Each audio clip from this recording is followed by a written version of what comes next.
Hello friends, Vinayaka Chavithi నిమజ్జనాలు కోలాహలంగా చాలా ఎంజాయ్గా చేస్తున్నారు. పిల్లలు పెద్దలు బాగా డాన్స్ వేసుకుని చేస్తున్నారు. అయితే వినాయకుడి మీద ప్రజలందరికీ కూడా ఆయన భక్తులందరికీ కూడా చాలా చాలా ఉంటుంది. ఆయన మీద అంతే ప్రేమ ఉంటుంది.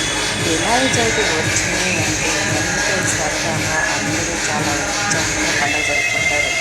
అయితే ఈ వినాయక చవితి మాత్రం కొంతమంది వినాయకుడికి బంగారంలో కూడా అలంకరించారట. అయితే 10 తులాలు 20 తులాలు ఇలా ఉన్నవాళ్ళు ఉన్నట్టు ఆయనకి ఇష్టమైన లడ్డుతో పాటు బంగారు గొలుసులు కూడా అలంకరించేశారట. అయితే ఇలా నిమజ్జనం చేసేటప్పుడు మాత్రం వాళ్ళకి ఆ గొలుసు వేసినప్పుడు గుర్తులేదంట. ఇంట్లో వాళ్ళు ఒకళ్ళు తీశారనుకుంటే 3 రోజులు 5 రోజులు 10 రోజులు 9 రోజులు అంటూ ఇలాగా వినాయకుడిని పూజించినప్పుడు ఆయన చేసే పూలమాలలతో పాటు పువ్వులతో పాటు పసుపు కుంకాలతో పాటు అక్షంతలతో పాటు ఆ హారం కూడా పూలహారంగా కలిసిపోయింది. ఆ విధంగా ఆ ఇంట్లో వాళ్ళు తీయటం మర్చిపోయారట. ఇదంతా ఏముంది, వినాయకుడిని వేసుకొని నిమజ్జనం చేసేసారట. ఇంటికి వచ్చిన తర్వాత వినాయకుడి మెడలో ఉన్న గొలుసు నువ్వు తీసావా అంటూ ఒకరినొకరు అడిగి తెలుసుకుంటే ఇంకా ఏమని, నేను తీయలేదంటే నేను తీయలేదు, చావు కలుపుకోడు చల్లగా చెప్పావు, ఇప్పుడు 10 తులాల గొలుసు ఎక్కడి నుంచి తీసుకుని వచ్చాను అని చెప్పేసి వెళ్ళి పోలీస్ స్టేషన్లో కంప్లైంట్ ఇచ్చి పోలీసుల దగ్గర నుంచి 30 రూపాయలు అడిగి ఎమ్మెల్యే రికమెండేషన్ తోటి ఒక రచయిత గారిని అక్కడ చెరువులో దిగించి ఆ చెరువంతా గాలించారట.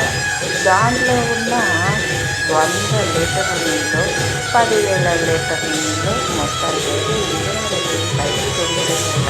అప్పటికే ఆ చెరువులో 30 వినాయకుడి విగ్రహాలు నిమజ్జనం చేసినాయట.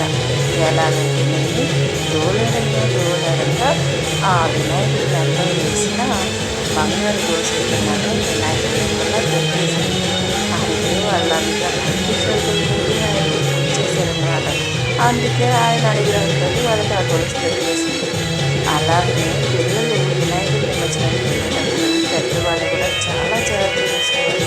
పిల్లలు డాన్స్ వేసుకుంటూ కలర్స్ చల్లుకుంటూ కాగితాలు పూలు చల్లుకుంటూ చాలా బాగా మ్యూజిక్లు పెట్టి డీజేలు పెట్టేసి చాలా బాగా ఎంజాయ్ చేస్తూ ఉంటారు. చూడండి ఎంత లైటింగ్ పెట్టి ఎంత కోలాహలంగా ప్రసాదాలు చేసుకొని అందరూ ఎంత సంతోషంగా వెళ్తున్నారు. కానీ చెరువుల దగ్గరికి, నీటి దగ్గరికి, నదుల దగ్గరికి అలా వెళ్ళేసరికల్లా అందరూ హడావుడిగా ఎవరు పాపం అలాగే వినాయకుడి నిమజ్జనానికి వెళ్ళినప్పుడు 10 సంవత్సరాల పిల్లవాడు నైట్ పూట నిమజ్జనం చేసినప్పుడు తెలియకుండా నీళ్ళలో పడిపోయాడట. అలా పడిపోయిన పిల్లవాడిని నైట్ పూట ఎక్కడైనా వెతుకుతారు. 1 గంట 2 గంటలు వెతికి వదిలేసి వచ్చేసారు. తెల్లారి వచ్చినారు చేసేసరికల్లా వినాయకుడిని ఎప్పుడైతే నిమజ్జనం చేశారో అక్కడే ఆ బాబు వేలాడుగా కనపడ్డాడట. ఇంకోటి ఆ తల్లిదండ్రులు ఎంత శోకం చెప్తుంది. అందుకే చాలా అంటే చాలా జాగ్రత్తగా ప్రతి ఒక్క వినాయక చవితికి ఆ దేవుడు వాళ్ళ గుర్తుకొస్తాడు. ఏదో ప్రమాదవశాత్తు పడినా కానీ భగవంతుని నిందిస్తూ ఉంటారు.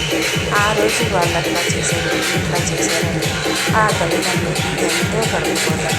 అందుకే పిల్లల్ని మాత్రం ఎట్టి పరిస్థితుల్లో నిమజ్జనం దాకా తీసుకువెళ్ళకండి.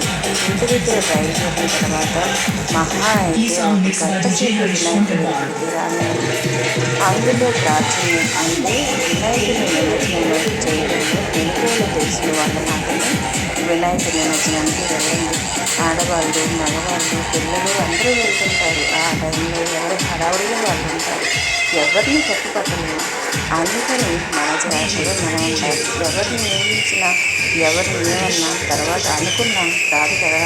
అందుకనే వినాయక చవితికి చెరువుల దగ్గరికి, వీధుల దగ్గరికి, సముద్రాల దగ్గరికి, నదుల దగ్గరికి అట్లా వెళ్ళినప్పుడు కంపల్సరిగా జాగ్రత్తలు తీసుకుంటామని ముందుగా మీ అందరికీ చెప్తున్నాను. Okay friends, by.